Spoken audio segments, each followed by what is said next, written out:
Hi friends, సౌరకుటుంబంలో మన భూమి part 4 చూద్దాము. Expected questions. ఈ క్రింది వానిలో ఉపగ్రహాలు లేని గ్రహాలు ఏంటంటే బుధుడు, శుక్రుడు. భూమిపై నుండి చూసినప్పుడు ఎల్లప్పుడూ చంద్రుని యొక్క ఒకవైపు మాత్రమే కనిపించడానికి గల కారణం ఏంటి అంటే చంద్రుని యొక్క భ్రమణ పరిభ్రమణ కాలాలు సమానంగా ఉండుట.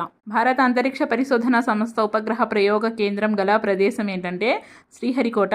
ఇస్రో మంగళయాన్ అనే ప్రయోగం యొక్క ఉద్దేశం ఏంటంటే అంగారక గ్రహంపై పరిశోధన. గ్రహశకలాలు ఈ రెండు గ్రహాల మధ్య ఉన్నాయి అంటే అంగారకుడు, బృహస్పతి. హేలీ తోకచుక్క మరలా కనిపించే సంవత్సరం అంటే 2061. ఎందుకంటే హేలీ తోకచుక్క ప్రతి 76 సంవత్సరాలకు ఒకసారి భూమికి దగ్గరగా వస్తుంది.